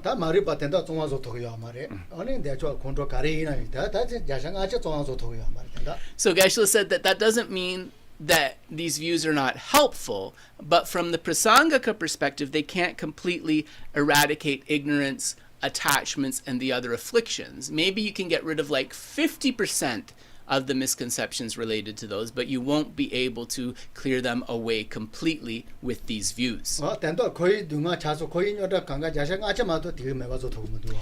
because of that, that means that your problems that you're encountering within samsara and the suffering related to those samsaric problems, you'll be able to reduce it by 50%, but also you won't be able to get rid of it completely. Yeah.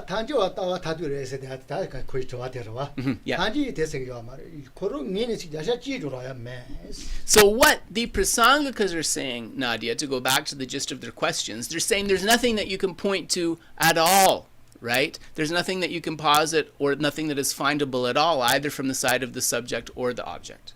하고서로 강가 로이 파조자야 주주래. Yeah. So they are all, right? They are all imputations by mind. 다녀로 사슈대 강가 로이 조와조 그런 년이 요 말했더니 요 말했어요. 요 말이 요 아래. Yeah. 나도잖아. Yeah. So we say that they are designated, and in that aspect of designated, in a sense, created by the mind. But does that mean that there's nothing there from the side of the object at all? No, that is not what Prasangika teaches. 말하면 일정은이지 좀 해버려서 이나 요 코로요. Yeah. So saying, yeah. So the most difficult thing is to understand how there is nothing truly existent from the side of the object, but that doesn't mean that the object doesn't exist at all. This is really the most difficult part to penetrate about the Prasangika view. And in fact, Lama Tsongkhapa identified this as the most difficult point to really completely understand of the Prasangika view.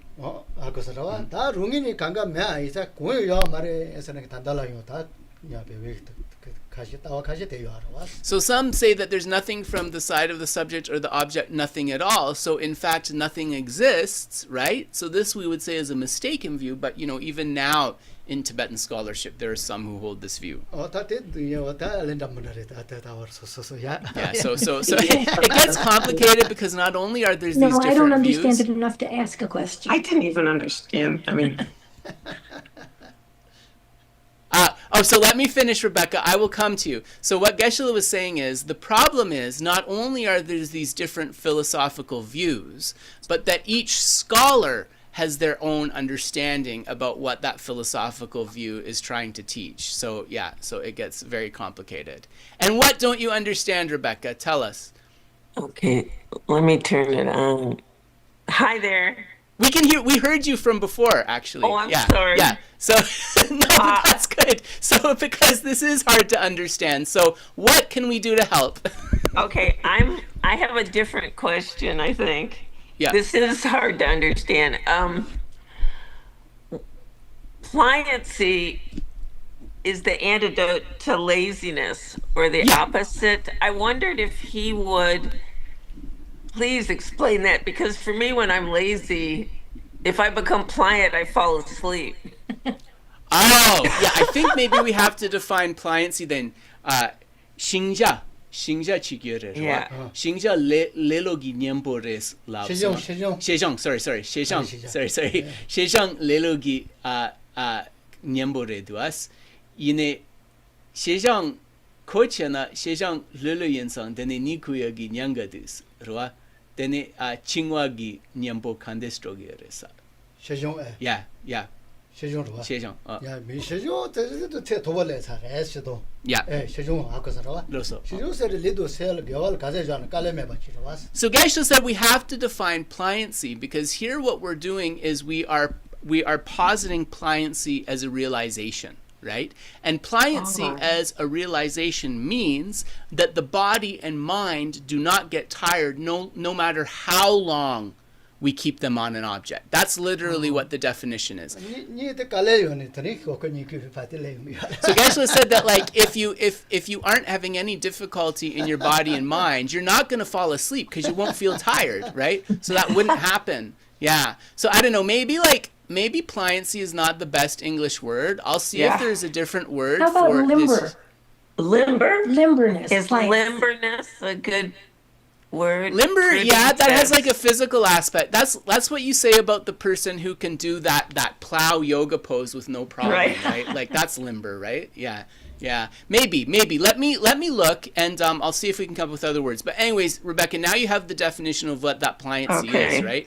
It's being able to maintain your object of focus without experiencing mental or physical discomfort, right? Okay. And Geshe said this pliancy is actually quite a high realization or object of attainment, not so easy to get to. So by the time you develop this physical and mental pliancy, you haven't reached kind of the final attainment of calm abiding, but you've reached like quite a high level of single pointed concentration, which is close to that level of calm abiding.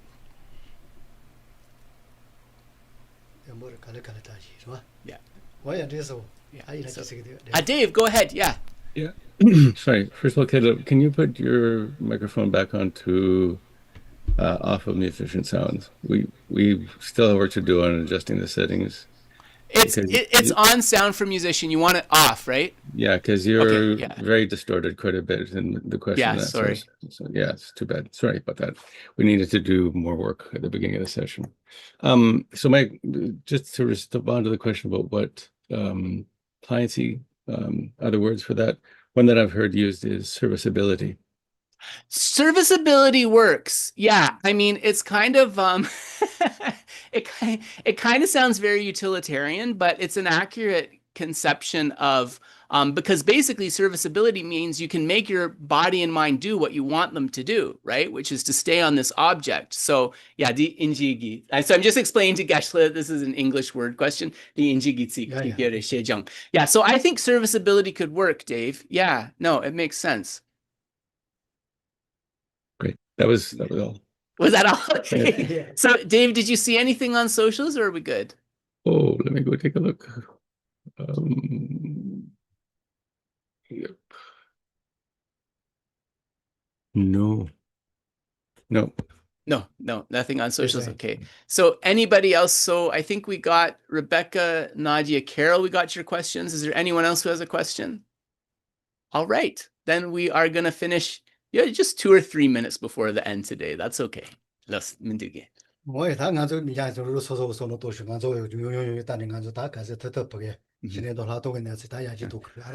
Geshe said that you have a question. Okay, so we have a person. I'm just going to say what he said, and I'll come to you. So we do have a person who's here with us. Eric is here with us, so he has a question. So we'll come to him. But I just wanted to share what Geshe said. So Geshe said he encourages you, right, within kind of the structure of stages of meditation. Think one of the main things that we're trying to understand is śamatha and vipaśyanā, and how to develop that calm abiding and special insight. So with kind of that in your mind as a goal, maybe you can develop some questions for next time. But now I'll take Eric's question. Go ahead. I was just going to say, would versatile be a good word? Yeah, so Eric is wondering if versatile or versatility is a good word for being able to keep the mind on the object with pliancy. It could be, but versatile also means able to do many different things. Here it's more about the ability to just do one thing, right? To keep your mind on that object. Yeah. But yeah, no, these language questions are interesting. Yeah. So I think that takes us right to the hour. So we will end there. Thank you so much, everybody. Oh, someone had a question on Zoom about when you meditate, should you have your eyes open or closed? Or closed. Okay. Gomja. Yeah, no, thanks for that, Suzette. So we'll thanks for noticing that. Yeah, sometimes it's hard to see where the questions are in the chat, you know. Then nganso gomja be kapla mik tets chegores mik pet zumgores gitu. So Geshe would say that in the text generally it says slightly open. Slightly open. So not wide open, but Geshe said slightly open enough that you can see the point of your nose. Yeah.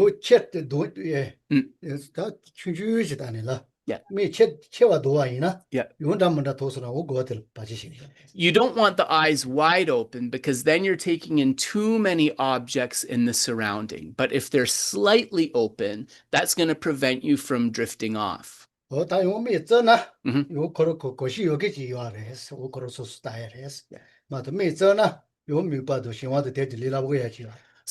in the calm abiding instructions, it said that if you close your eyes completely, it's much easier to experiencing like laxity or mental sinking. But Geshe said there are, some texts where it says that for those who are habituated to meditating with the eyes closed and can maintain attention, there's room for that as well. But generally, we say slightly open. So